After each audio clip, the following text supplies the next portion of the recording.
आज हम लोग बात करेंगे अपने अगले चैप्टर का, चैप्टर थ्री की बात करेंगे, केमिकल काइनेटिक्स, जो बोर्ड एग्जाम में 7 मार्क्स को कवर करेगा।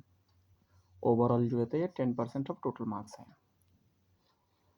जिन लोगों ने अभी तक चैनल को सब्सक्राइब नहीं किया है, सब्सक्राइब कर ले ताकि अगली वीडियो अपलोड करें उनको नोटिफिकेशन मिल जाए। लाइक भी कर ले वीडियोस को अगर अच्छा लगे तो, और शेयर भी कर दे अपने दोस्तों को। तो हम स्टार्ट करते हैं अपने टॉपिक को। देखिए, पहला ही क्वेश्चन हम लोग बात करते हैं। पहले क्वेश्चन में यहाँ पे देखिए कह रहा है activation energy of a reaction can be determined from the slope of which of the plots।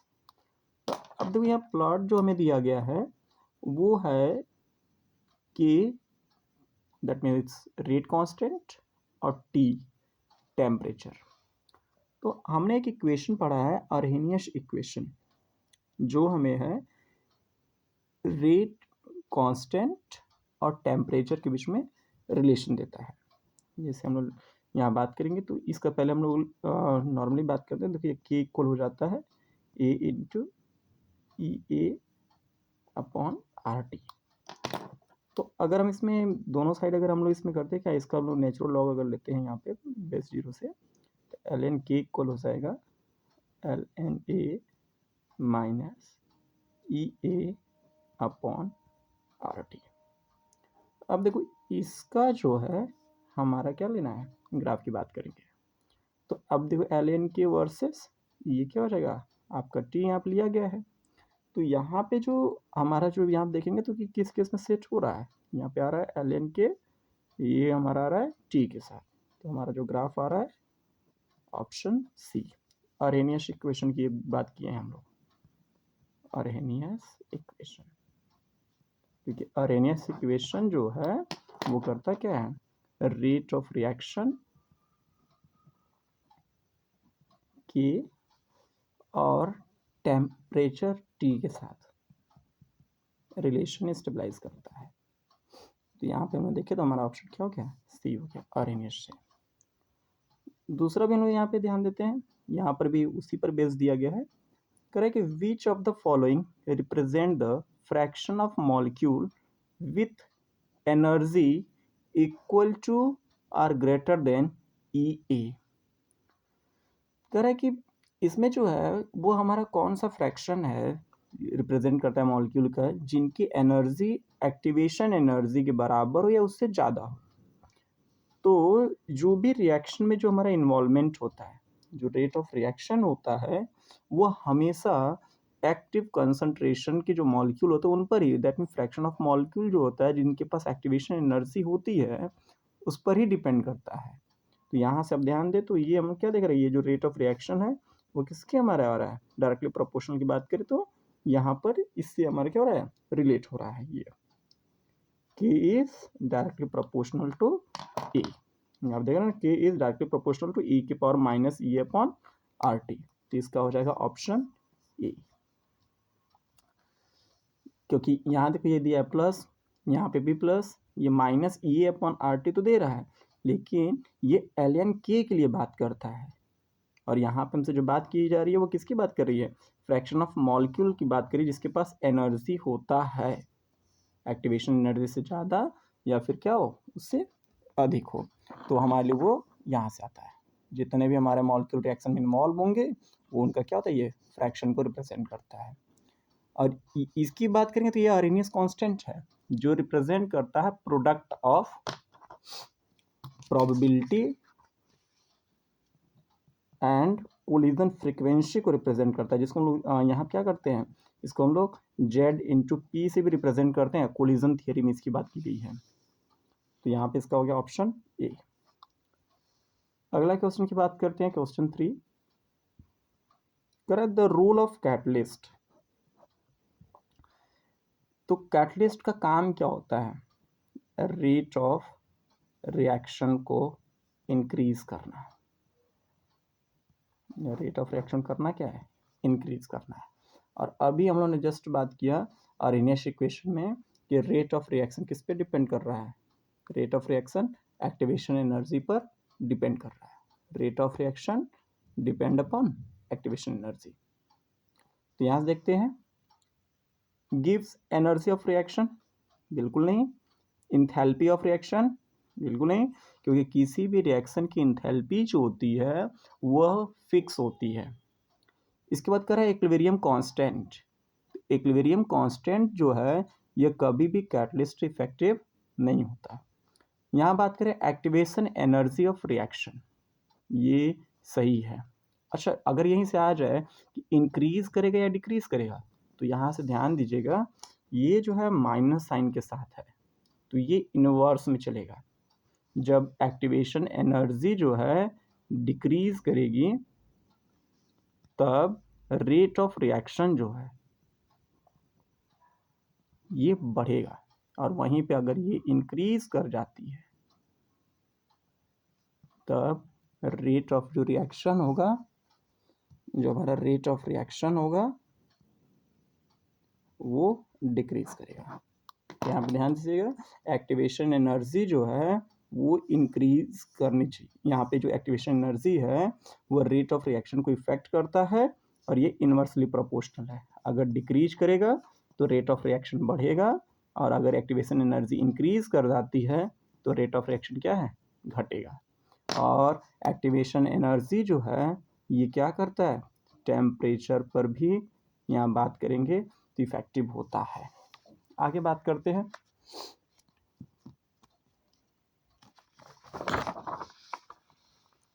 Question 4 की।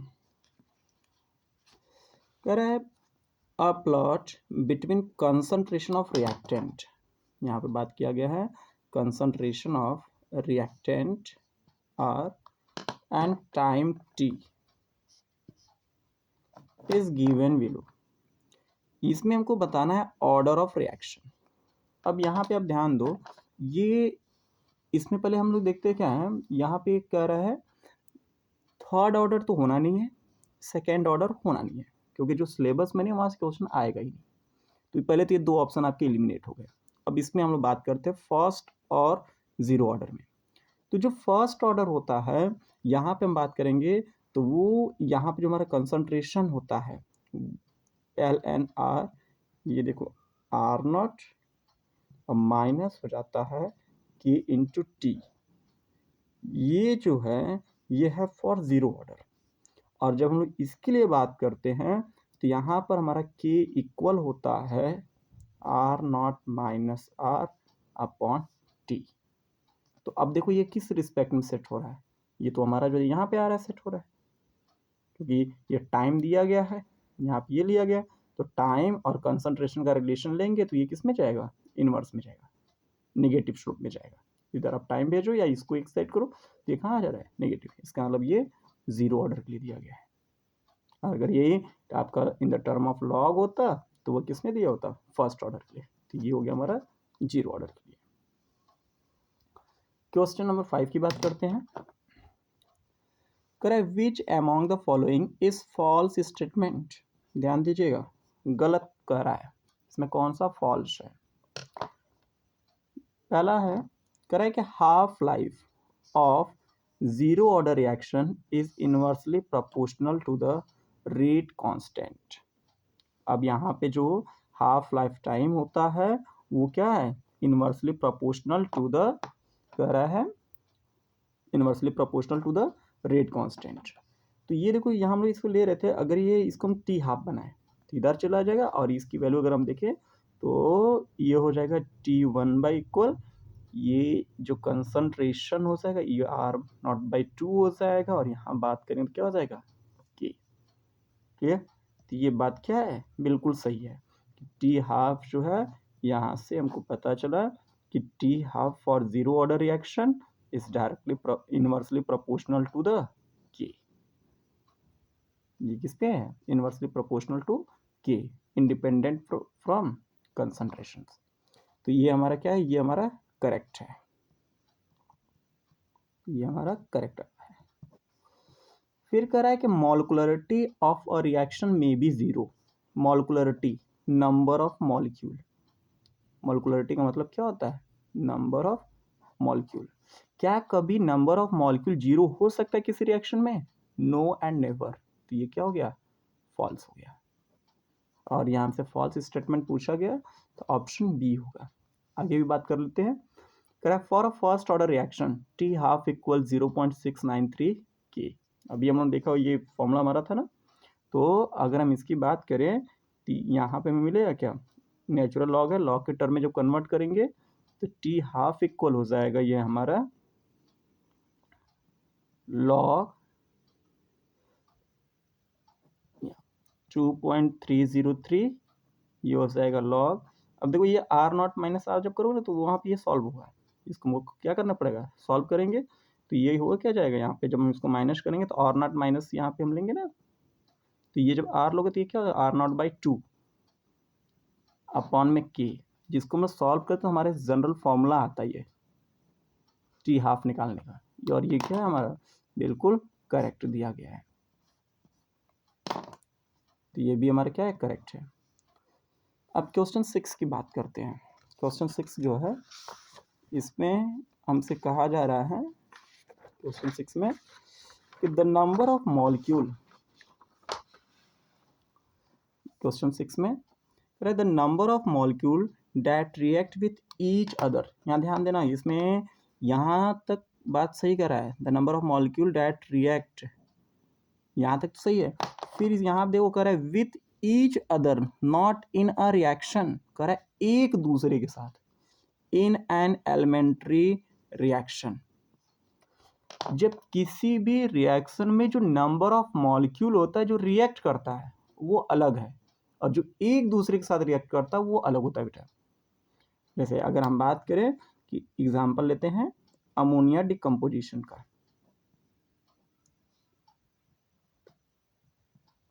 ये हो गया। तो ये जो नाइट्रोजन और हाइड्रोजन है अगर ये इसमें कन्वर्ट हो रहा है, तो हम बात कर ले रहे हैं फॉर्मेशन ऑफ अमोनिया, तो इनका एक दूसरे के साथ क्या है? एक रिस्पेक्टिव रेशियोज है। इसके 2 हैं तो इसका 1 है, इसका 3 है, तो इसको बोलते हैं स्टोकाइमेट्रिक कोफिशिएंट विथ ईच अदर। यहाँ वर्ड क्या यूज कर लिया? With each other. अगर ये वर्ड नहीं यूज करता तब ये होता मॉलिक्युलरिटी, लेकिन इसमें बात क्या? Number of molecule that react with each other. तो जो एक दूसरे के साथ रिएक्ट करते हैं वो रिएक्शन में उनका रेशियो रिप्रेजेंट करता है। क्या रिप्रेजेंट करता है? रेशियो रिप्रेजेंट करता है, न कि नंबर ऑफ मॉलिक्यूल। तो ऑर्डर ऑफ रिएक्शन होगा नहीं, एक्टिवेशन एनर्जी बिल्कुल नहीं, ये होगा क्या? स्टोकाइमेट्रिक होगा, सिंपल रेशियोज होता है। ये होता क्या है? सिंपल रेशियो होता है। और मॉलिक्युलरिटी क्या होता है? ये होता है टोटल नंबर ऑफ मॉलिक्यूल, या उसे बोलते हैं number of molecule in elementary reaction. ये नंबर ऑफ मॉलिक्यूल बात करना कि एक दूसरे के साथ बात करता है। यहाँ तो बात समझ में आती है। इसका क्या होता है? स्टोकाइमेट्रिक ऑफ रिएक्शन हो जाएगा। यहाँ पे यही पॉइंट इसका थोड़ा ध्यान देने वाला था, विथ ईच अदर दिया है, otherwise it will be the मॉलिक्युलरिटीज।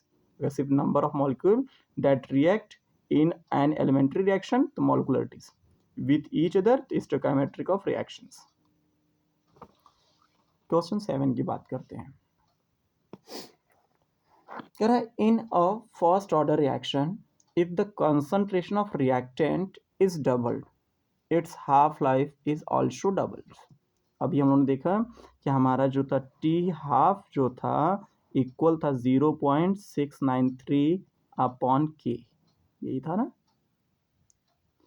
तो क्या कहीं इसमें कंसंट्रेशन का ट्रेंड है, या हाफ लाइफ टाइम, या रेट कांस्टेंट? और ये क्या कर रहा है? कह रहा है कि if the concentration of reactant is double तो half life is also double.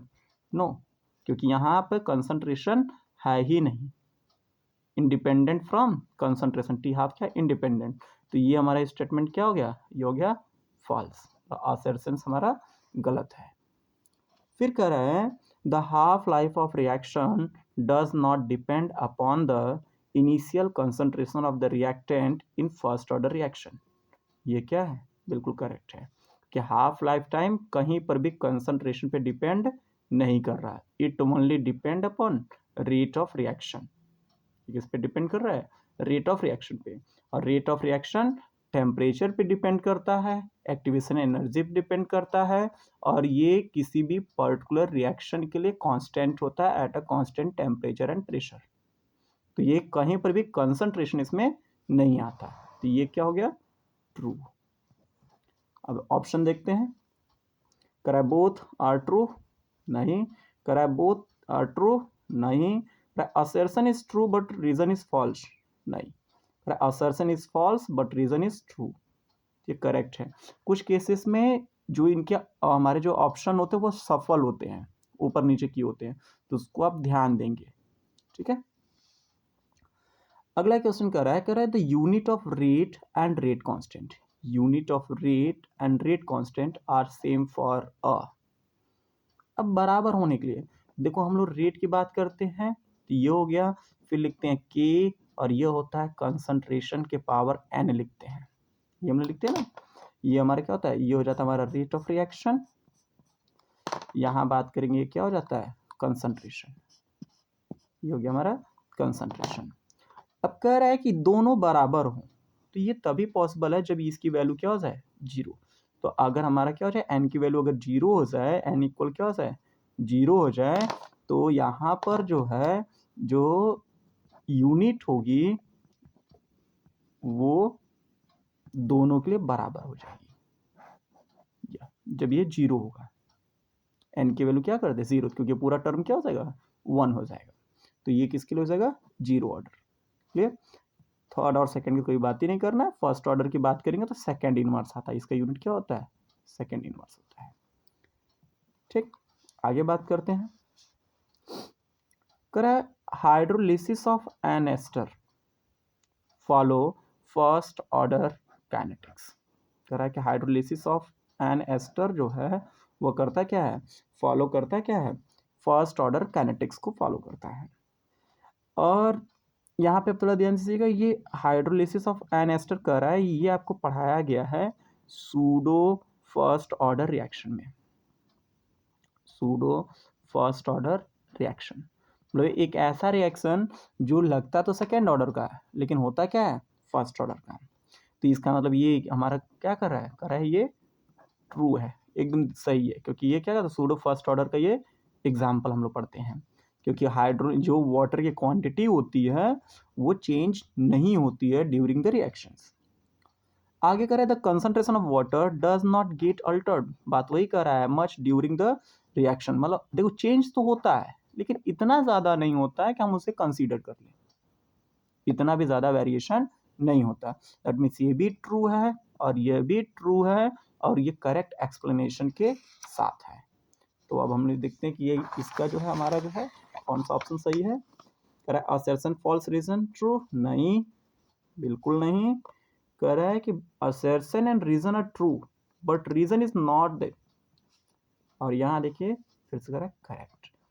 यहाँ ऑप्शन सफल होते रहते हैं, तो ये आप अपने दिमाग में सेट कर लीजिए, नहीं ABC करके रट्टा मार के मत जाइएगा, तो ऑप्शन को पढ़ करके उसे अकॉर्डिंग ही लगाइएगा।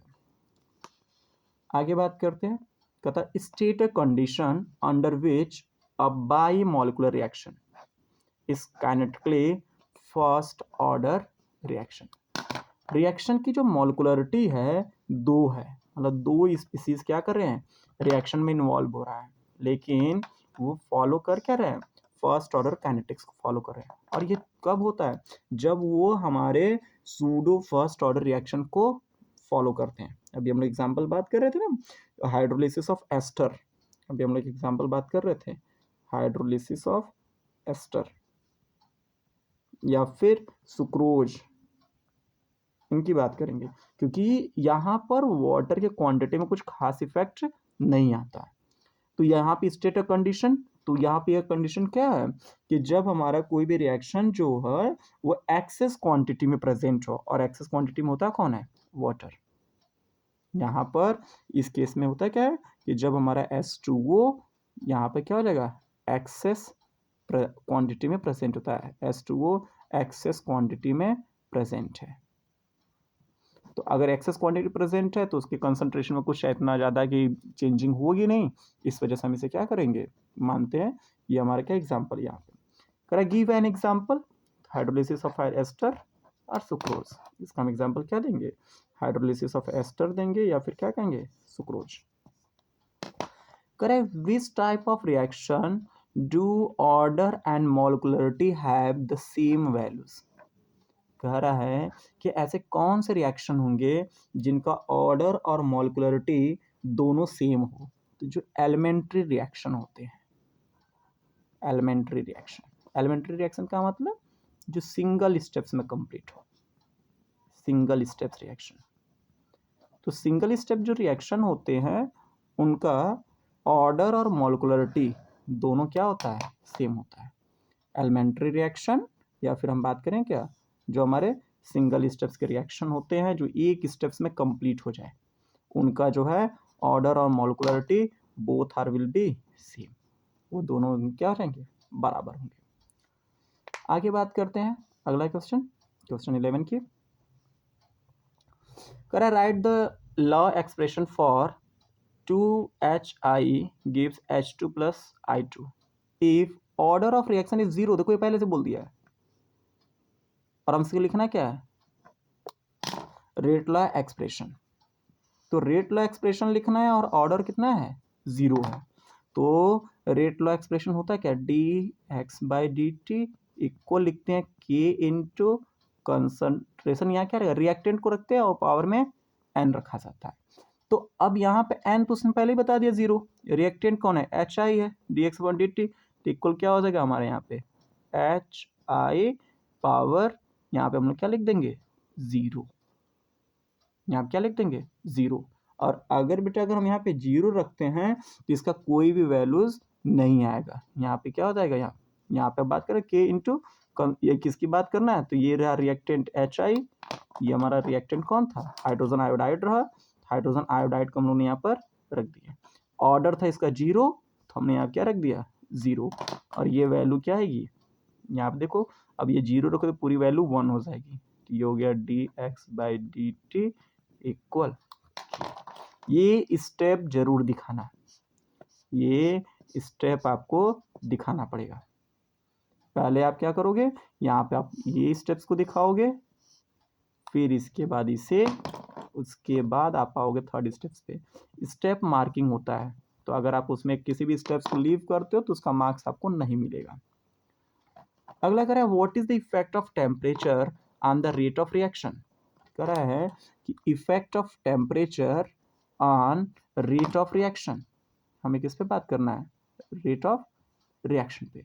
तो अगर आप टेम्परेचर को बढ़ाओगे, अगर आप टेम्परेचर को बढ़ाते हो तो रेट ऑफ रिएक्शन भी क्या है, बढ़ेगा। ये क्या होते हैं, डायरेक्टली प्रोपोर्शनल होते हैं। कह रहा है कि right the mathematical expression for the same, मतलब अगर यहाँ पे जो भी आ रहा है, अगर आप बढ़ते हुए लिख रहे हो तो वो आपको बढ़ने वाला बताना होगा, घटने के लिए लिख रहे हो तो घटने वाला बताना पड़ेगा। तो होता क्या है कि हमेशा इफेक्ट ऑफ टेम्परेचर जो होता है वो रेट ऑफ रिएक्शन को बढ़ाता है, और इस बात को अरेनियस इक्वेशन ने बताया है, क्योंकि वही क्या था, रिलेशन था rate of reaction, activation energy और टेम्परेचर के बीच में। तो हमारा उसको हम लोग रिप्रेजेंट कैसे करते, लिखते भाई के इक्वल हो जाता है A into exponents of e A upon R T. तो ये एक्सपोनेंशियल फॉर्म हो गया। इसी को हम लोग जब in the term of log लिखते हैं तो वहाँ हो जाता है एल एन के इक्वल हो जाता है L N A minus E A upon R T. तो आप दोनों में से किसी भी एक फॉर्म को आप लिख सकते हो, दोनों में से किसी भी एक फॉर्म को आप लिख सकते हो। और ये बता रहा है कि हमारा क्या है कि जो रेट ऑफ, अच्छा यहाँ देखना माइनस साइन लगा हुआ है, तो माइनस साइन है तो इन्वर्सली में चला जाएगा, इस बात को ध्यान रखना, क्योंकि माइनस साइन लगा है ना तो निगेटिव होगा, उल्टा जाएगा। अगर एक्टिवेशन एनर्जी घटेगा तो भाई इसकी वैल्यू बढ़ेगी, अगर टेम्परेचर की वैल्यू बढ़ेगी तो इसकी वैल्यू क्या है, अब यहाँ पे एक्टिवेशन एनर्जी वैल्यू अगर घटाओगे तो इसकी वैल्यू बढ़ेगी, और टेम्परेचर क्योंकि ये निगेटिव साइन लगा ना तो जितना कम घटाओगे वो उसकी, तो इसको ध्यान रखना है। अगले क्वेश्चन की बढ़ते हैं 12। करें the rate constant for a zero order reaction. देखो यहाँ पे हमको दे दिया है रेट कांस्टेंट, ये क्या है, के है। कह कि आप दिया गया है the rate constant for a zero order reaction A gives P, इस यहाँ दिया गया है। कह how long will it take for the initial concentration of A to fall from 0.10 mole to molar to 0.075 molar। तो हमें पता है कि यहाँ पे जब हम लोग देखते हैं तो जो हमारा फॉर्मूला बनता है, अभी हम लोग पहले भी बात किए कि ये जो होता है यहाँ पे आर नॉट माइनस आर कर लेते हैं, फाइनल माइनस इनिशियल, और अपॉन में क्या हो जाता है, टाइम। यहाँ पे क्या हो जाएगा, अपॉन में जो है टाइम हो जाती है, K equal R naught minus R upon T. अच्छा, ये दिमाग में है सर पहले इनिशियल क्यों, क्योंकि बेटा निगेटिव साइन हम लोग लेके चलते हैं, कंसंट्रेशन घट रहा होता है, तो अगर कंसंट्रेशन घट रहा है then we change the sign, तो जो प्लस होगा माइनस, माइनस जो रहेगा वो प्लस, ठीक है, क्योंकि कभी भी रेट निगेटिव नहीं हो सकता। अब फाइनल माइनस इनिशियल करेंगे तो हमेशा निगेटिव वैल्यू आएगा, इस वजह से हम उसको वहाँ क्या करते हैं, कॉन्वेंशियल साइन लेते हैं, minus D x by D T, इसी वजह से लिखते थे ताकि ये वैल्यू पॉजिटिव आए। अब यहाँ आप देखो आर नॉट हमारा कितना दिया गया है, यहाँ पर है 0.10, ये कितना है 0.075। अब देखो टाइम निकालना है ना, तो के को इधर भेज देंगे, टाइम निकालना है तो हम लोग क्या करेंगे, के को इधर भेजते हैं। तो ये देखो ये हो गया हमारा 0.0030। अब इसे कैलकुलेट कर लेते भाई। तो देखो करना क्या, इसको हम लोग सिंपली जो होते हैं 3 पॉइंट पे डेसिमल ले देते हैं, 3 पॉइंट्स पर। तो जब इसको 3 पॉइंट्स पे डेसिमल देंगे तो देखो ये हो जाएगा यहाँ पर 100 माइनस 75, और इसको लेके जाएंगे तो 3। कैलकुलेशन जो है वो बहुत आराम से और बहुत ही अच्छे तरीके से करना होता है। ये हुआ, अब इसकी वैल्यू आप इसे डिवाइड कर लो और आपको वैल्यू इसकी मिल जाएगी। इसकी वैल्यू आ जाएगी 8.3 और यूनिट लिखना नहीं भूलना। अगर आप यूनिट लिखना अगर आप भूल जाते हो तो उस केस में क्या है, आपका हाफ मार्क्स डिडक्ट हो जाता है। तो टाइम की यूनिट क्या होती है, सेकेंड होती है। तो टाइम इक्वल आ गया 8.33 सेकेंड। ये आपका हो गया आंसर। तो ये जरूर आप इन चीज़ों को ध्यान रखें कि हमने क्या फॉर्मूला यूज़ किया, कैसे वैल्यू उनकी पुट किए, और उनको सॉल्व करने के लिए हम लोग किस तरह से उसको सिंपल तरीके में कन्वर्ट किए, इसको आप जरूर फोकस करें। आगे बात करते हैं क्वेश्चन 13 का। करें the decomposition of ammonia, decomposition of ammonia on platinum surface is zero order reaction. Platinum surface पे क्या है, जीरो ऑर्डर रिएक्शन है। तो देखो ये अमोनिया का जो डिकम्पोजिशन होता है, तो ये इस तरह से आपका जो है इस रिएक्शन प्रोसीड होगा।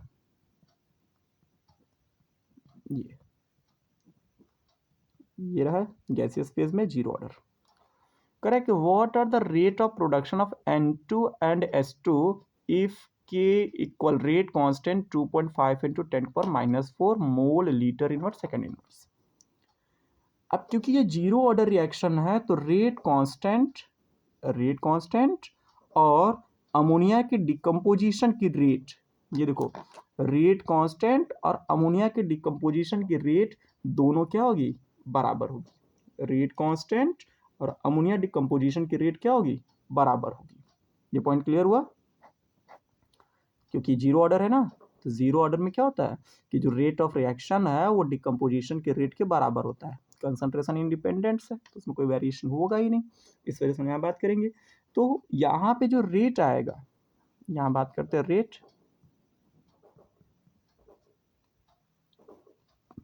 के इक्वल अमोनिया के यहाँ क्या है, यहाँ पे 2 मॉलिक्यूल है तो इसको हम लोग बात करेंगे तो, और ये निगेटिव में हो जाएगा क्योंकि डिकम्पोज हो रहा है, रिएक्टेंट है तो यहाँ माइनस साइन लगा देंगे, और ये हो जाएगा 1/2 रेट ऑफ डिकम्पोजिशन ऑफ, यहाँ बात करेंगे तो ये देखो क्योंकि अमोनिया है जीरो ऑर्डर तो यहाँ से बात कर रहे हैं, रिएक्टेंट है तो यहाँ पे हो जाएगा आपका टाइम, यहाँ पे ले लेंगे डेल्टा टी इक्वल। अब देखो ये क्या है, यहाँ पे नाइट्रोजन है, इसमें इसकी मॉलिक्युलरिटी कितनी 1 है तो 1/1 अपॉन में वही रखेंगे जो यहाँ हो रहेगा।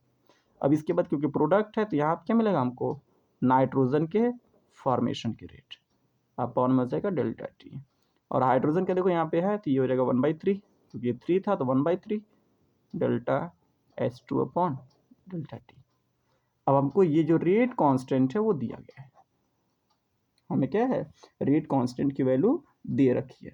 अब हम उसे रख करके सब कैलकुलेट करके फटाफट निकाल देंगे वैल्यूज। और ये हमें दिया कितना है 2.5 दिया हुआ है, 2.5 इंटू 10⁻⁻⁴। तो अब जिसका भी हमसे पूछेगा हम उसको बता देंगे। अमोनिया की बात करेगा और नाइट्रोजन का तो ये 1/1 डेल्टा टी हो गया, और हाइड्रोजन की बात करता है तो 1/3 into H2 upon delta T. तो देखो इसकी वैल्यू आ गई, ये तो वही सेम वैल्यू हम रख रहे हैं सारे केसेस में। हमसे जो पूछा गया हम उसका रिप्लाई दे देते हैं। अब हमसे पूछा गया है नाइट्रोजन और हाइड्रोजन के प्रोडक्शन के रेट। तो देखो यहाँ पे कितना था, ये 1 है तो 1 का मल्टीप्लाई कर दिए, तो रेट ऑफ जो हमारा क्या हो गया फॉर्मेशन ऑफ प्रोडक्ट है, यहाँ बात करेंगे dt की फॉर्मेशन की जो प्रोडक्ट की रेट है तो 1 का मल्टीप्लाई कर दिए 2.5 इंटू 10⁻⁻⁴। फिर हम लोग बात करेंगे हाइड्रोजन का, तो यहाँ 3 का मल्टीप्लाई कर देंगे, ये हो जाएगा 3 का मल्टीप्लाई कर देंगे, और ये हो गया 7.5 इंटू 10⁻⁻⁴। तो इस तरह से क्या करेंगे कैलकुलेट करके निकालेंगे। अब अगर अमोनिया का डिकम्पोजिशन पूछता तो 2 का मल्टीप्लाई कर देते। अगर डिकम्पोजिशन ऑफ अमोनिया भी पूछा होता तो हम करते क्या, यहाँ पे हम लोग इसका भी मल्टीप्लाई कर देते माइनस साइन के साथ यहाँ पे, तो ये हो जाता 5 इंटू 10⁻⁻⁴। तो इस तरह से क्या होता है हम लोग वैल्यूज निकाल लेते हैं। क्वेश्चन 14 की बात करते हैं। करा है define the following term. Pseudo first order reaction क्या होता है भैया, जो लगता तो फर्स्ट ऑर्डर का है लेकिन होता नहीं है। सूडो का मतलब फॉल्स होता है और दिखता कैसा है फर्स्ट ऑर्डर का, होता तो है first order but it do not like its. तो इसको हम लोग लिखेंगे कैसे, कहेंगे the reaction that seem to be a higher order reaction but certain conditions is of first order reaction. मतलब बहुत सिंपल भाषा में ऐसा रिएक्शन जो लगता तो है कि वो सेकेंड ऑर्डर का है लेकिन होता क्या है फर्स्ट ऑर्डर का है। वहाँ पे एक जो रिएक्टेंट है वो कंसंट्रेशंस के और हमारा क्या रिएक्शन के रेट को इफेक्ट नहीं करता है, इस वजह से बोलते हैं क्या उसको सूडो फर्स्ट ऑर्डर रिएक्शन। ऊपर अभी हमने बात किया हाइड्रोलिसिस ऑफ एस्टर। दूसरा करें half life period of reaction. तो half life period of reaction तो 50% कंप्लीट होने में जितना भी टाइम लगेगा उसको हम क्या बोलते हैं हाफ लाइफ पीरियड बोलते हैं। आधा टाइम पूरा हो गया तो हाफ लाइफ पीरियड बोलेंगे। 50% reaction complete, half life time. ठीक है, अगले क्वेश्चन पे बढ़ते हैं। क्वेश्चन 15 देखिए, क्वेश्चन 15 की बात करते हैं। कहता है reactant A underwent a decomposition reaction, एक डिकम्पोजिशन रिएक्शन में जा रहा है। The concentration of A was measured periodically and recorded in the table given below।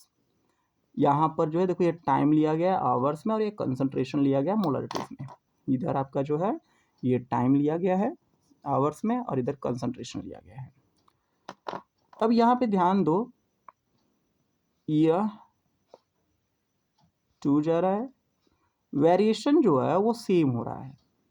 Clear, तो 1 घंटे में 0.40 से 0.20 हो गया, फिर अगले नेक्स्ट में 0.20 से 0.10 हुआ, नेक्स्ट में 0.10 से, मतलब जितनी भी क्वांटिटी थी वो हर 1 घंटे में क्या हो जा रही है आधी हो जा रही है। अब हम लोग आगे बात करते हैं। कह रहा है based on above data predict the order of reaction. अब हमसे कह रहा है कि ऑर्डर ऑफ रिएक्शन को प्रिडिक्ट करिए। तो ऐसी जो क्राइटेरियाज होती है मतलब जहां पर रेट ऑफ रिएक्शन कंसंट्रेशन पे डिपेंड कर रहा है विद द पावर 1, क्योंकि जब हमारा जो कंसंट्रेशन की रेट है यहाँ पे जो रेट ऑफ रिएक्शन है वो कंसंट्रेशन पर डिपेंड कर रहा है। अगर कंसंट्रेशन आधा हुआ तो रेट ऑफ रिएक्शन भी क्या हो जा रहा है आधा हो रहा है।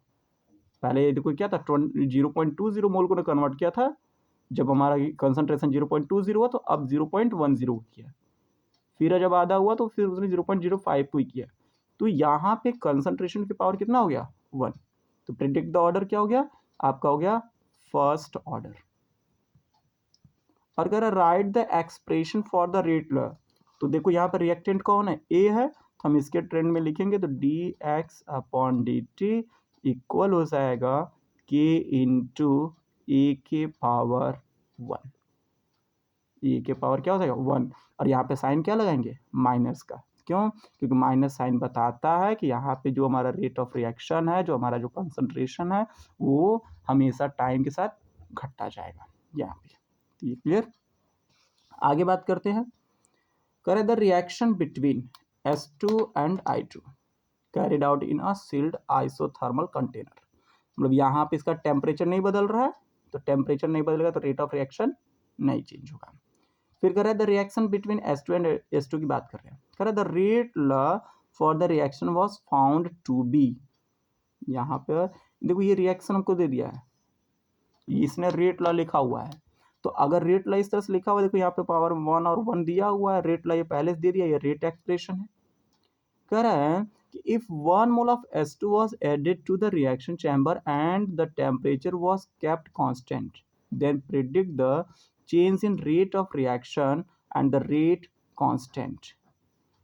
कह रहे देखो यहाँ क्या हो रहा है कि हमारा रिएक्शन जो है कोई प्रोसीड हो रहा है और उसमें हम लोगों ने 1 मोल जो है हाइड्रोजन को पुट कर रहे हैं। तो हाइड्रोजन क्या है यहाँ पर है ना, तो अगर हाइड्रोजन का अगर कंसंट्रेशन आप बढ़ाओगे तो रेट भी क्या होगा, बढ़ जाएगा।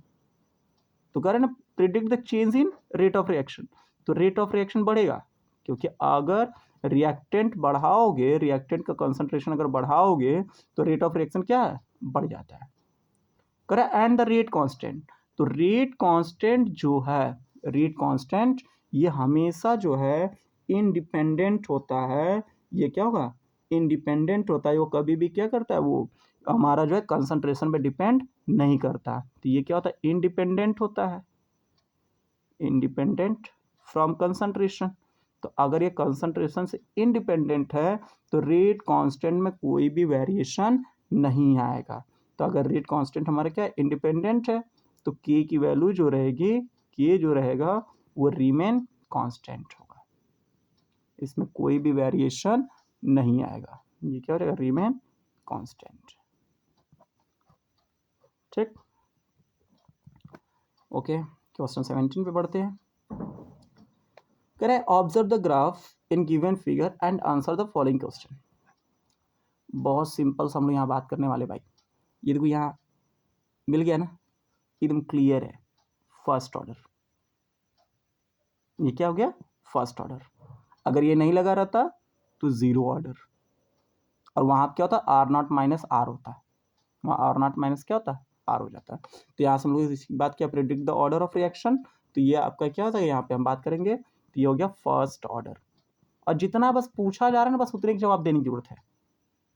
अब यहाँ पे ऐसा क्यों हो रहा है, क्योंकि यहाँ पे हमारा रेट की उस टाइम के साथ बात कर रहा है, और हम लोग को भी पता है फॉर्मूला, हम लोग जानते हैं, हमारे पास जानते हैं यहाँ पे कि यहाँ पर जब हम लोग इसको रेट एक्सप्रेशन का जब यहाँ पे जब इंटीग्रेट फॉर्म लिखते हैं तो मिलता क्या है, एल एन आर नॉट, और ये हो जाता माइनस के टी,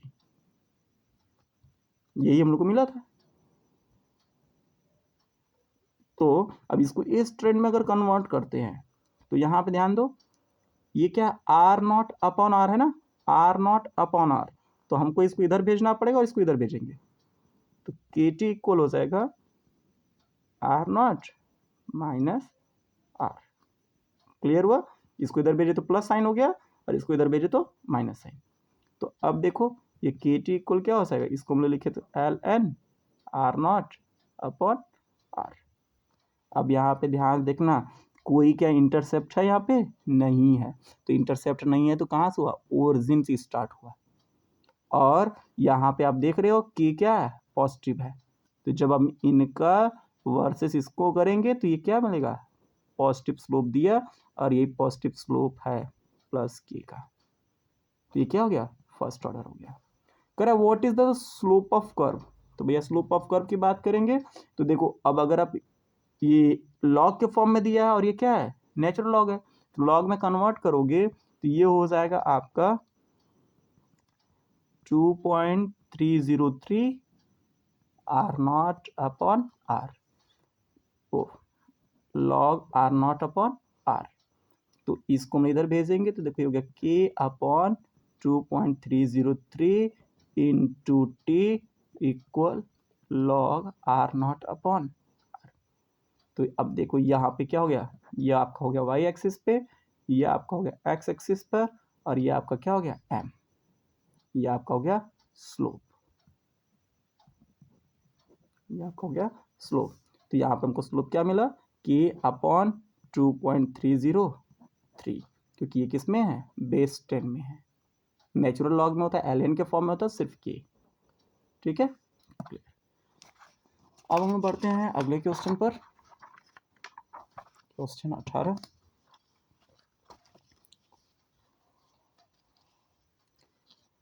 यहां ध्यान दो, कह रहा है कि a certain reaction is 50% complete, 50% complete हुआ है कहां पर, इन 20 minute eight 300 kelvin.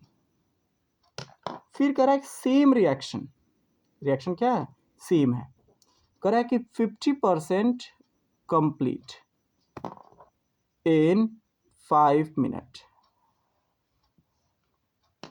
Reaction same है, रिएक्शन हमारा क्या है, सेम है, और कंप्लीट कर रहे हैं यहाँ पे। तो यहाँ देखो ये 2 हाफ लाइफ टाइम दिया है, ये क्या दिया है, 2 half life time at different temperature, 2 half life time at different temperature. अब हमसे क्वेश्चन क्या पुट्स किया, calculate the activation energy if it is first order reaction. तो हम लोगों ने एक फॉर्मूला पढ़ा हुआ है यहाँ पर अरेनियस इक्वेशन को, और अरेनियस इक्वेशन के अकॉर्डिंग हम जब यहाँ बात करेंगे, यहाँ पे जब वैल्यू को पुट करेंगे तो हम लोग जानते हैं यहाँ पर हमें मिलेगा लॉग के इक्वल होता है, यहाँ पे देखेंगे तो ये होता है आपका log A minus E A upon 2.303 are T. अब क्योंकि 2 एक्सप्रेशन है, यहाँ पे देखो 2 लिया गया है, तो जब 2 लिए हैं तो हमारे पास 2 एक्सप्रेशन को एक साथ मिलाएंगे, तो जब 2 एक्सप्रेशन को एक साथ मिलाते हैं तो हमको मिलता क्या है यहाँ पर, लॉग के1, यहाँ पे बात करेंगे तो हमारा क्या है, क्योंकि 2 केस ले रहे हैं तो हम लोग पहले क्या करते हैं, सेकंड को ले लेते हैं ऊपर और फर्स्ट को नीचे, तो लॉग के2 अपॉन के1 माइनस हो जाएगा ना, फाइनल माइनस इनिशियल कर लेंगे हायर वाले को, तो इक्वल हो जाएगा, देखो ये कैंसिल हो जाता है और हमारा फॉर्मूला आता है ई अपॉन 2.303 आर, और ये हो गया आपका T2 minus T1 upon T1 T2, और सारी वैल्यू आपको यहाँ दी गई है। आप कहोगे सर के तो दिया नहीं गया है, तो के जो हमारा दिया गया होता है वो हमें मिलेगा in the term of half life time, in the term of half life time, और हमको पता है कि हाफ लाइफ टाइम जो होता है वो T1/2 इक्वल 0.693 अपॉन के बराबर है, तो के इधर जाएगा और यहाँ आएगा, तो 0.693 अपॉन टी हाफ इक्वल क्या हो जाएगा, के। ठीक है, तो इस वैल्यू को हम यहाँ पुट करेंगे और हमारा क्या हो जाएगा, आंसर यहाँ से फाइंड आउट हो जाएगा। तो क्या किया जाए, वैल्यू रखा जाए, रख देते हैं। देखिए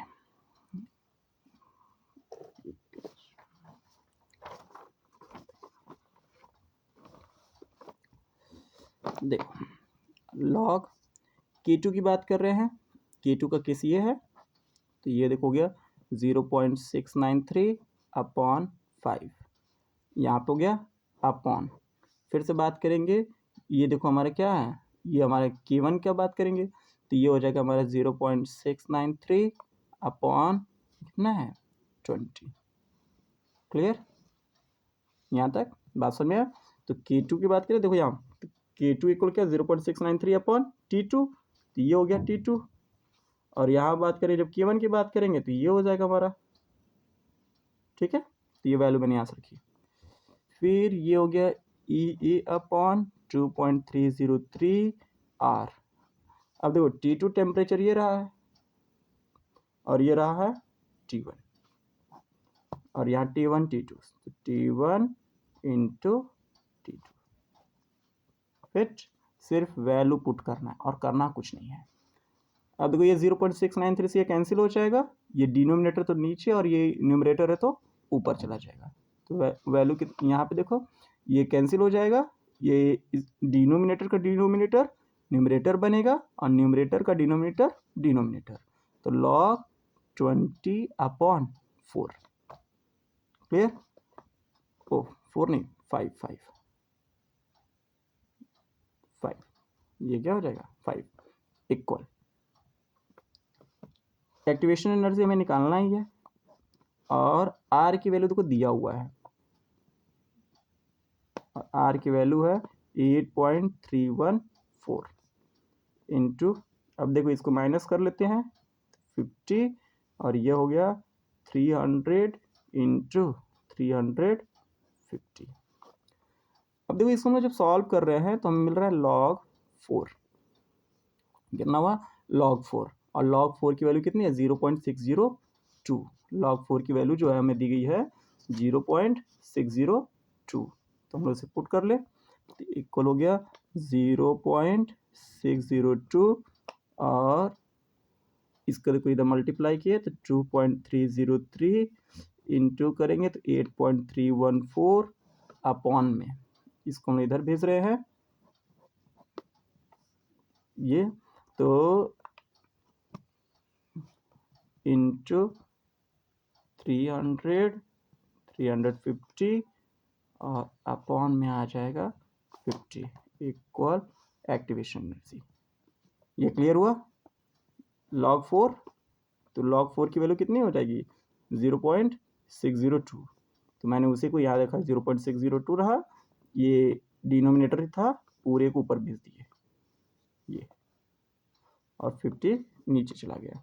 अब इसे हम लोग क्या करेंगे सॉल्व कर लेते हैं, तो जब आप इसे सॉल्व करेंगे तो ये पूरी वैल्यू जो है आपस में कटेगी, कट जाएगा सब, कटने पिटने के बाद आपकी वैल्यू आएगी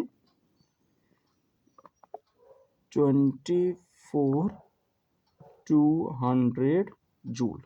अब आएगा दिमाग में सर जूल क्यों, क्योंकि देखो आर किस में था, in the term of joule था, किस में था जूल में था, तो आंसर भी किस में आएगा जूल में, एक्टिवेशन एनर्जी किस में आएगी जूल में। अब इसको हम किलो जूल में कन्वर्ट कर लेंगे, इस किस में कन्वर्ट करेंगे किलो जूल में, तो ये हो जाएगा, इसकी वैल्यू बात करेंगे तो 22.20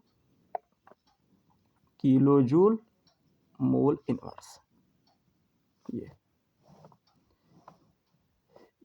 तो इस तरह से क्या है हम इसे कैलकुलेट कर लेते हैं। अगले क्वेश्चन की बात करते हैं।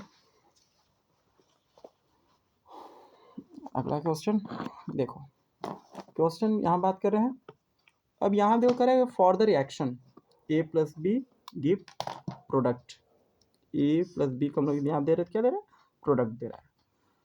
यहाँ कह रहा है कि following initial rate were obtain at various initial concentration, कह रहा है कि यहाँ पे रिएक्शन एक कराया गया ए और बी का जो प्रोडक्ट बी दे रहे हैं, कह रहा है उनका जो इनिशियल रेट जो है अलग अलग इनिशियल कंसंट्रेशन पे दिया गया है, ये इनका कंसंट्रेशन और ये इनिशियल रेट। कह रहा है determine order of reaction with respect to A and B, और इसके अलावा जो है देखो यहाँ पे ऑर्डर ऑफ आपसे पूछा गया ए और बी के लिए, और ओवरऑल ऑर्डर ऑफ रिएक्शन, देखो 3 मार्क्स का है, मतलब 1 मार्क्स इसके ऑर्डर का, 1 मार्क्स इसके ऑर्डर का, और 1 मार्क्स जो है ओवरऑल रिएक्शन क्या है, मतलब यहाँ पर 3 मार्क्स आपको ऐसे मिलने वाले से। ठीक है, देखते इसको, जब इस तरह के ऑर्डर की भी जब भी बात की जाए तो हमको ये करना क्या होता है, किसी भी एक स्पीसीज के दोनों कंसंट्रेशन को हम लोग कांस्टेंट ले लेंगे।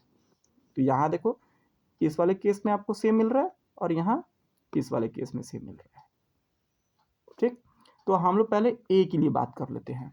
तो जब बी का कंसंट्रेशन सेम रखा गया और ए का कंसंट्रेशन को डबल किया गया, पॉइंट्स क्लियर हुआ, बी का कंसंट्रेशन सेम है, ये देखो सेम है, और इसको हम लोग क्या कर दिए डबल किए, तो जब इसको 2 टाइम किया गया 2 गुना, तो काइनेटिक्स भी क्या हो गया, 2 गुना हो गया, रेट ऑफ रिएक्शन भी 2 गुना हुआ। तो बोले ये डायरेक्टली प्रोपोर्शनल जा रहा है, तो ए का जो ऑर्डर है वो क्या होगा, फर्स्ट ऑर्डर।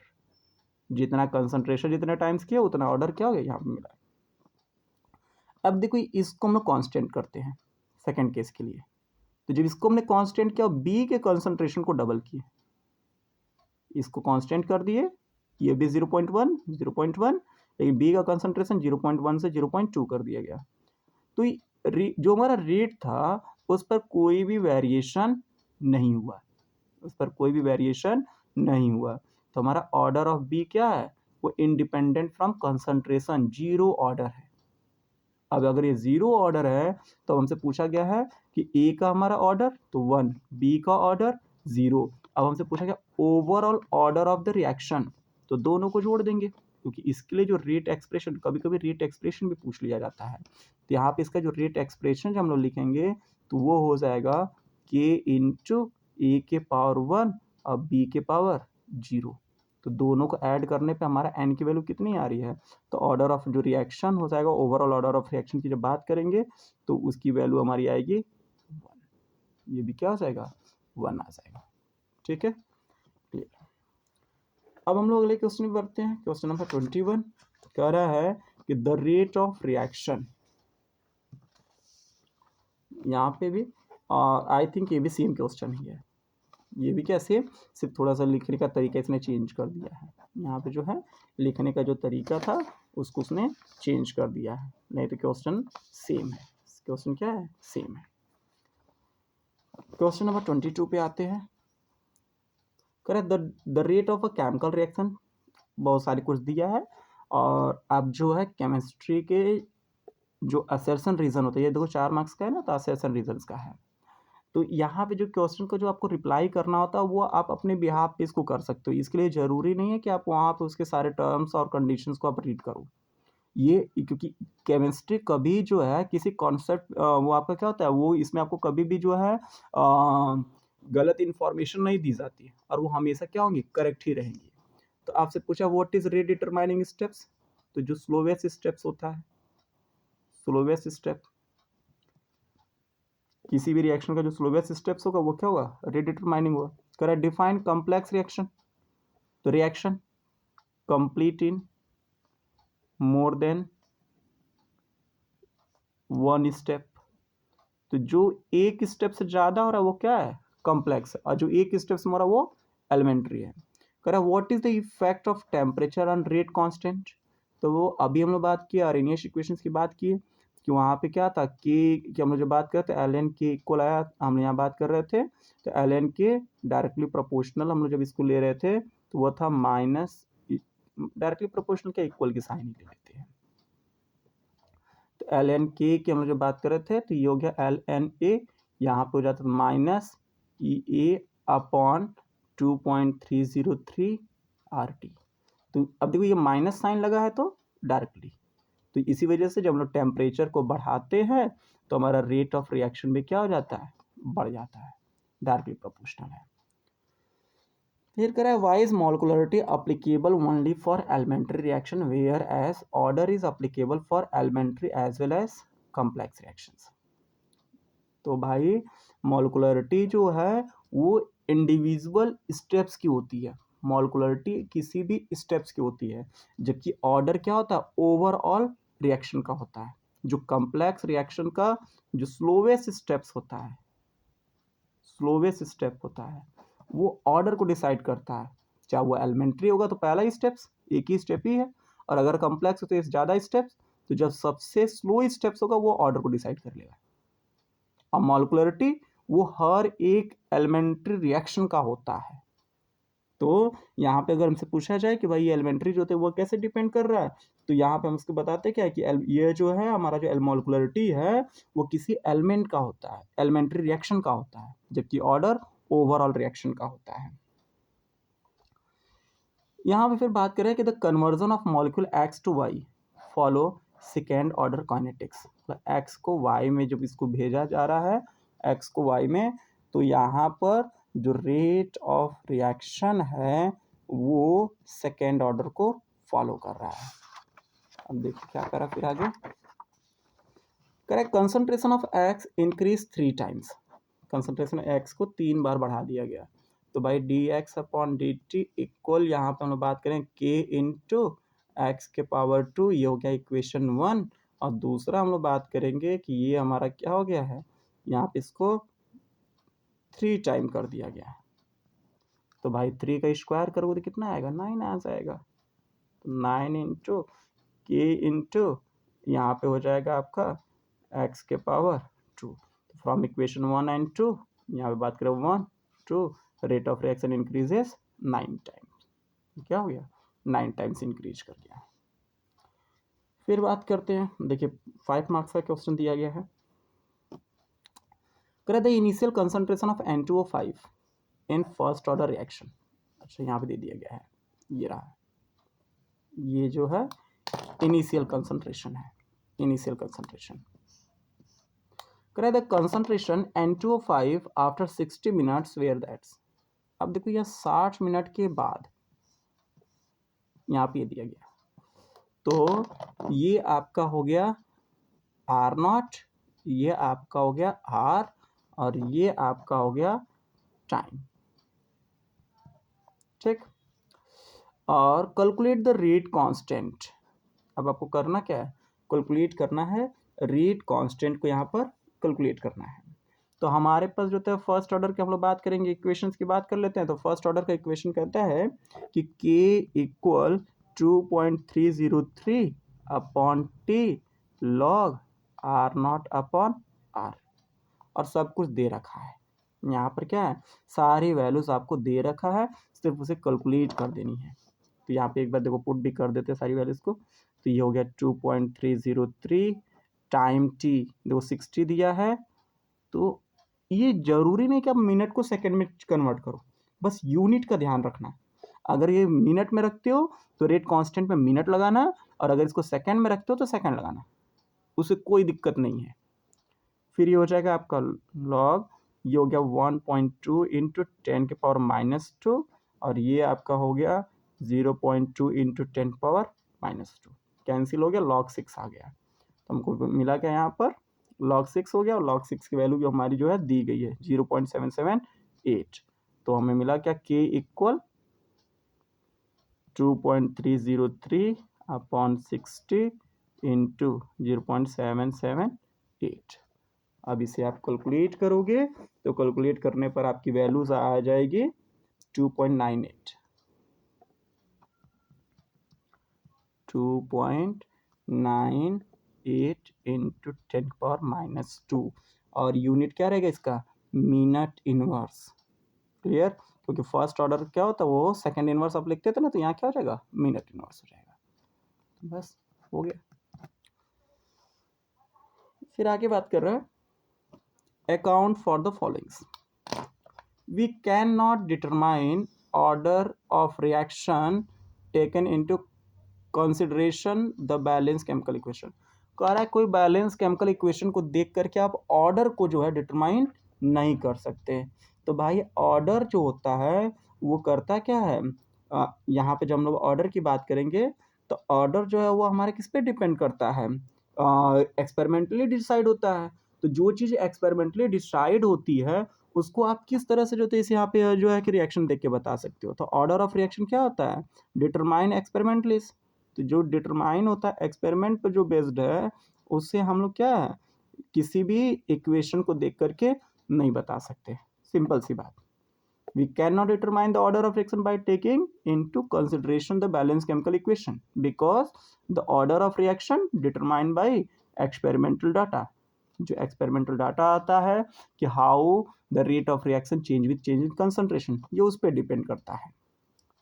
आगे बात करें, a bimolecular reaction may become kinetically of first order specified condition। फिर से देखो ये सूडो ऑर्डर की बात कर रहा है, करे बाई मॉलिक्यूलर है, 2 मॉलिक्यूल है, लेकिन फॉलो किसको कर रहा है, फर्स्ट ऑर्डर को। तो जब एक स्पीसीज एक्सेस क्वांटिटीज में हो, एक स्पीसीज क्या हो जाए, एक्सेस क्वांटिटीज में ले लिया जाए और उसके कंसंट्रेशन में कोई भी चेंजिंग नहीं हो, तब वो हमारा क्या कहलाता है, सूडो ऑर्डर कहलाएगा। फिर आते हैं, बात करते हैं अगले क्वेश्चन का, क्वेश्चन 4 और ये हमारा लास्ट क्वेश्चन है। The rate of chemical reaction double for an increase of 10 kelvin in absolute temperature from 298, calculate activation energy. बहुत सिंपल सा क्वेश्चन, साफ साफ पूछ लिया। कह रहा है कि यहाँ पे जो है आपको एक्टिवेशन एनर्जी कैलकुलेट करना है। जब आप 10 डिग्री टेम्परेचर को बढ़ा रहे हो तब हमारा क्या हो जा रहा है यहाँ पे एब्सोल्यूट टेम्परेचर से, तो काइनेटिक एनर्जी डबल हो जा रही है। तो सिंपल सा फॉर्मूला पुट कर लेते हैं और वो खुद ही कह रहा है कि यहाँ पे क्या है हमारी जो ठीक है। तो अभी हम लोग बात की है ln K2 upon K1 equal हो जाएगा EA अपॉन 2.303 R। ये हो गया आपका T2 minus T1 upon T1 T2। तो अब देखो जब यहाँ से बात किए तो क्या हो गया, ये डबल हो गया, तो यहाँ पर K2 की वैल्यू 2 रहेगा तो K1 की वैल्यू क्या हो रहेगी 1। ये निकालना ही है और यहाँ पर 2.303 R की वैल्यू दी गई है। R इक्वल देखो यहाँ पे दिया गया है, यहाँ पे ये पूरा दे दिया है। ये देखो 2.303 R की वैल्यू पूरा दी गई है। ये तो कैलकुलेशन की भी जरूरत नहीं पड़ने वाली, इसको पूरी वैल्यू ही दे दिया है। ये हो गया आपका 19.15। ये पूरा देखो दिया हुआ है 2.303 R, ये पूरे की वैल्यू दे रखी है। यह इनटू कर दिए।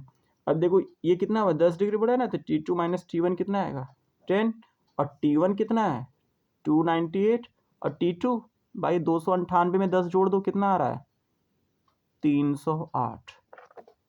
क्लियर। अब इसको कैलकुलेट करोगे तो यहाँ पे देखो यहाँ पे ये क्या, एक मिनट, यहाँ पे ये देखो ये लॉग के टर्म में रहेगा क्योंकि यहाँ पे हमने 2.303 रखे हुए हैं। तो जब 2.303 रहता है तो वो लॉग रहता है। तो log 2 की वैल्यू हमारी कितनी दी गई है 0.3। सारी वैल्यू को ऊपर भेज देते हैं इंटू 298 इंटू 308 अपॉन 10 इक्वल क्या हो जाएगा एक्टिवेशन एनर्जी। इसे अब आप कैलकुलेट करेंगे तो कैलकुलेट करने पे हमारी जो वैल्यूज आ रही है इसको हम जब कैलकुलेट करेंगे तो इसकी वैल्यू अप्रॉक्स जो है वो 52.729 आ रही है। जूल में आएगा, जूल मोल इन्वर्स करके ये आपका रहने वाला है। यहाँ बात कर लेंगे तो इसका हमारा क्या हो जाएगा joule mole inverse, kilo joule में कन्वर्ट कर देंगे तो 52.729 किलो जूल मोल इन्वर्स। तो ये आपका हो गया, ठीक है। ओके, ये अब 24 का लास्ट पॉइंट भी है और लास्ट क्वेश्चन भी हमारा है। कह रहा है कि यहाँ पे एक रिएक्शन दिया गया है S2O2 यहाँ पे लिया गया है। थोड़ा सा ये देखो मिस प्रिंट भी हमें लग रहा है, हो गया क्या नहीं, ये यहाँ पे रिएक्शन लिखा गया फॉर अ रिएक्शन। यहाँ पर हाइड्रोजन परऑक्साइड है आयोडाइड के साथ रिएक्ट कर रहा है। इसमें 2 स्टेप्स लिया गया है, यहाँ पे 2 स्टेप्स है। एक स्टेप्स है स्लो स्टेप्स और एक स्टेप्स है फास्ट स्टेप्स। एक है स्लो स्टेप और एक है फास्ट स्टेप। करा rate law for the reaction. अब क्या करा रेट लॉ, तो भैया इस पे डिपेंड करेगा, इस पे डिपेंड नहीं करेगा। तो इस पे हम लोग रेट लॉ लिखेंगे तो यहाँ पर तो ये देखो हो जाएगा dx अपॉन dt इक्वल के, ये हाइड्रोजन पर ऑक्साइड 1 यहाँ पर हो जाएगा 1 और ये आयोडाइड है इसकी मॉलिक्यूलरिटी 1। तो ये हो गया आपका, ठीक है। तो यहाँ पे हम बात करेंगे तो इसका जो आंसर आपका आ रहा है यहाँ पर तो ये हो गया dx upon dt, minus sign के साथ लेंगे और ये आपका हो जाएगा k इंटू H2O2 और फिर हो जाएगा आयोडाइड। क्लियर। ऑर्डर यहाँ देखो ये 1 1 है ना, तो 1 1 ही लेंगे, वो ऑलरेडी जो था क्योंकि ये इनडायरेक्टली बैलेंस इक्वेशन दिया हुआ है। फिर कह रहा है कि right the overall order. Overall order की बात करेंगे तो ओवरऑल ऑर्डर क्या हो जाएगा हमारे यहाँ पे, हम जब बात करेंगे ओवरऑल ऑर्डर की जब बात करेंगे तो इसका ओवरऑल ऑर्डर आएगा सेकेंड ऑर्डर। इसका ओवरऑल ऑर्डर कितना आ रहा है सेकेंड ऑर्डर। इसका जो ऑर्डर है वो हो जाएगा सेकेंड ऑर्डर। अब इसके बाद हमसे पूछा क्या, मॉलिक्युलरिटीज़। तो अब यहाँ थोड़ा ध्यान देना, अगर हम यहाँ पे जब इसके मॉलिक्युलरिटी निकालेंगे, तो मॉलिक्युलरिटी जो होता है वो ओवरऑल की ली जाती है। किसकी ली जाती है? ओवरऑल की। और इसमें हमारा ये स्लो स्टेप्स है, हम इसी की बात कर लेते हैं। और वैसे भी दोनों रिएक्शन में मॉलिक्युलरिटी 2 ही है, इसकी भी 2 है और इसकी भी क्या है? 2 है। तो मॉलिक्युलरिटी ऑफ रिएक्शन की जब बात करेंगे तो मॉलिक्युलरिटी ऑफ रिएक्शन भी क्या रहेगा? यहाँ पे जो मॉलिक्युलरिटी ऑफ रिएक्शन रहेगा वह भी हमारा 2 रहेगा। ये नहीं कि आप दोनों रिएक्शन को ऐड करके और फिर उसकी मॉलिक्युलरिटी निकाल दो, ये ऐसा नहीं हो सकता है। ये नहीं कि आप जो है दोनों रिएक्शन को ऐड किए और बोले सर ऐड करने पे H2O2 इक्वल टू 2H2O2 हो गया, ये इधर से कैंसिल वगैरह वगैरह, ऐसा कुछ मत करना है। यहाँ पे ऐसा कुछ नहीं होने वाला। यहाँ पे दो एलिमेंट्री रिएक्शन का मॉलिक्युलरिटी होता है, ना कि पूरे का ओवरऑल होता है। तो दोनों की मॉलिक्युलरिटी 2 है, इस वजह से हो गया। अदरवाइज आप लिखते कि फर्स्ट रिएक्शन का 1 है, सेकेंड रिएक्शन का ये है, इस तरह से लिखते, बट दोनों में सेम रहा तो हमने लिखा क्या? बाइमॉलिक्यूलर्स। क्लियर? आशा है कि आप लोग की बातें समझ में आई होंगी, और अगर किसी कोई डाउट्स है, कोई प्रॉब्लम्स आती है तो वो कमेंट में उसको बता देना कि हाँ सर इस टॉपिक पे दिक्कत आ रही है, तो देखेंगे तो उसका आपको रिप्लाई कर देंगे। ठीक है? और जो लोग भी व्हाट्सएप से जुड़े हुए हैं तो वो व्हाट्सएप से मैसेज कर सकते हैं। ठीक है? होप करते हैं कि आपको बातें समझ में आई होंगी, और अपने जो भी दोस्त वगैरह हैं जिनको लगता है कि नहीं उनकी वो जो है थोड़ी प्रॉब्लम आ रही है, तो उनको भी आप ये ज़रूर शेयर कर दें, क्योंकि पर्पज़ सिर्फ आपका बोर्ड एग्ज़ाम है, बोर्ड एग्ज़ाम अच्छा जाए। ठीक है? जिन्होंने अभी तक सब्सक्राइब नहीं किया, सब्सक्राइब कर लेना, ताकि नए अगली वीडियो अपलोड करने पर आपको नोटिफिकेशन चला जाए। और बहुत जल्दी ही ऑर्गेनिक अपलोड करेंगे।